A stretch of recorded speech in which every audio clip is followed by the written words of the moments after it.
પહેલા ચાલુ થયું ડાયરેક્ટ શું ચાલુ થયું? જય માતાજી બધાને. પહેલા મને ડાયરેક્ટ થાઇરોઇડ થયો. થાઇરોઇડ થયો તો માં કહેશે તમારે થાઇરોઇડ આવ્યો છે, તમે આમાં આપણો થાઇરોઇડનો શું શાક માં ખાવાની આદત, એના સિવાય તો આપણું ઘર હાલવાનું, એના સિવાય તાકાત નહીં. પણ મારા છોકરા આપી મને થાઇરોઇડની ગોળી, ખાલી 2 મહિના ખાઈ એને ખ્યાલ થયો. પછી ટેન્શન આવી, કાકા વહી જાય. પછી મને ડાયરેક્ટ શું ચાલુ થયું? ડાયાબિટીસની ગોળી છે. મને ડાયાબિટીસ ચાલુ થયું.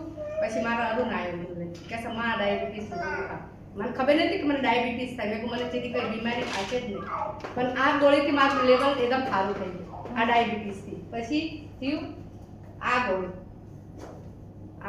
સીડી સડવાનો અમારો તો ગાડીનો ધંધો, એટલે ઓલી સીડી સડી ના સીડી જાય તો જ આપણને થાય.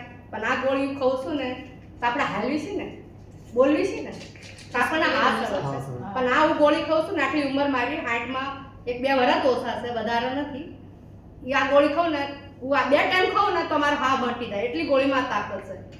અને આ છે આ ગોળી બી અરુણ મને તેરી તાકી મને મારા છોકરાએ કે માં આ ખાવ, તમારા શરીરના અંદર કોલેસ્ટ્રોલ, શરીરના અંદર બધો કચરો ભેગો થાય પેટમાં. પણ આ ખાઉં ને મને કેટલી 10% હું કેટલી વર્ષમાં બીમાર હતી 4 દી પહેલા, મારી છોડીના પાસે જઈને આ નકરી હું જ કર્યું છે.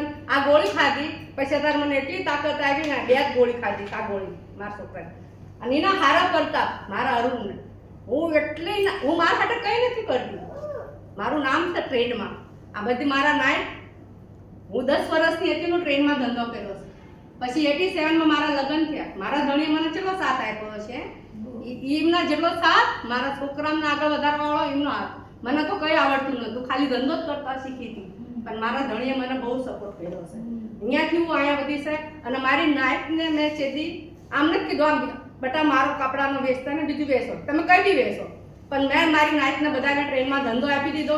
અને 5 રૂપિયા ખાય છે એ રીતે ખાય છે. એમની આશીર્વાદ મારા બચ્ચાને મળે છે ને, એમના બધાને દુઆ મારા બચ્ચાને મળે છે. અત્યારે જેટલા ધંધો કરે છે ને આશાબેન મારે બધા મારી ફેમિલીના જ કરે છે, મા બાપ બધાના. પણ એ પછી થઈ જાય કાકા વહી જાય પછી તો મારા તળિયા ને બધું બહુ બળતું હતું. પછી મારા અરુણ કહે છે માં, એ અરુણ મને જોઈ ન શકે, ખાલી એ મારી શકલ જ જોવે અરુણ કે મારી માના પીડા છે, બીજું કંઈ ન. પણ મારા અરુણ આવે ધંધેથી કામેથી ના, પછી એનું બાસ્કેટ કાઢે ને ઓલું આવે ને તળિયામાં લગાડવાનું ફૂટપેચ, એ આમ પગ લેશે એના પગ ઉપર અને ઉતી હશે ને એ પગ ઉપર મેકી એ તળિયામાં લગાડશે. હું મારા મંદિર સામે જોવી મારા છોકરાને એટલો આશીર્વાદ દઉં છું ને કે તું એટલો મોટો આદમી બનીશ ને, એટલો એ મોટો બની છે, હજુ બનશે. માનો દુઆ શું, મા બાપની દુઆ શું છે કે બચ્ચા આગળ વધે. બસ એની લાઈફમાં એને નકર મંત્રાલયમાં સર્વિસ મળતી હતી. એને 2008માં મંત્રાલયમાં મારી ઘરા કહેશે અરુણને લઈને આવી બેટા કહેશે હું મારા મંત્રાલયમાં એને સર્વિસ આપું.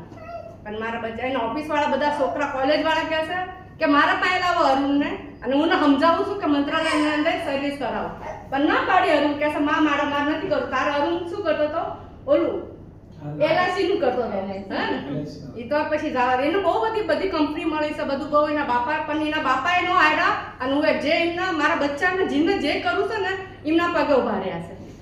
મારા 3 છોકરા છે. દેવી દાદા મારા રણવાળી માં 12 દેવી, એના રખા દાદા, એક દીકરી છે. અને મારા છોકરાને બધાને હવ ટેલેન્ટ કરે છે. પણ મારા અરુણ જે રહ્યો ને એનો જીવ કેવો છે ખબર છે? મોમ છે, મોમ. કોઈને રોતા જોવા નહીં. એના પાસે હોય કે ન હોય પણ એ આમ દઈને બોલે છે. અત્યારે નોખો થયો છે, 6 મહિના થયા છે. પણ અરુણને હું 50 વખત યાદ કરું છું મારા છોકરાને. ખાલી એનું અમે વાત નથી કરતા, પણ એનું મોઢું હું જોઉં ને મારું મોઢું જોઉં, આખીનું મોઢું પડી દઉં ને મારું મોઢું પડી જાય. ભણી લે મારો છોકરો. તો હજુ મારા છોકરાને મને આ દવાથી જીવડાવે, આ બધી વેસ્ટિક દવા. પણ હું પીવું છું, બહારની દવા કઈ નથી બટા પીતી, કઈ નહીં. આ બધા મારા જો જેઠના છોકરા છે એમને મેં બધાને રાખીને મોટા કર્યા છે. બધાને મારા છોકરાને મેં રાખ્યા છે. મારી જેઠાણી એમને ડી એવા કાઢ્યા છે ને, એક ઝૂંપડામાં મારું ઘરે પડી છું 7 રસ્તાનું, એ જોઈ નથી શકતી. કાંટીમાં મેં 25 વર્ષ કાઢ્યા છે. અત્યારે એ મારા છોકરા કોઈ બીજા નથી ભણ્યા, પણ મારા અરુણને મારી હાહુ વાયા કાંદા બટાટા કરીને ટ્યુશન કરવા જ દેતા હતા. 2-3 વરણ હતો એ ભણવા જતો હતો. આસ્તે આસ્તે અરુણને મેં કહ્યું તારે ભણવું હોય ને બટા તું કહેજે એટલું તાર કોઈ ખર્ચો નિવાત કરી લઈશ. એ એમએલએ સુધી ભણ્યો, બધું ભણ્યો, એ હાયરો ને આજે અત્યારે અહીંયા છે. મા બાપના આશીર્વાદ, દાદા દાદીના આશીર્વાદ, બાબુના આશીર્વાદ, એમના બધાના લાઈફના લેખના આશીર્વાદ છે. તમારા અરુણ અહીંયા છે. કીધું તો હું કઈ નથી કહેતી, પણ માં એક એને દુઆ દે છે કે તું બહુ આગળ વધીશ, બહુ આગળ વધીશ, એટલે હજુ વધશે. તમારા જેવા આવ્યા છે બૈરા બિચારા, તેને મારા દીકરાને આગળ વધારશે, પણ મારી હજારો હાથ પાડીને ચેદી ઓછાળો આવો નહીં.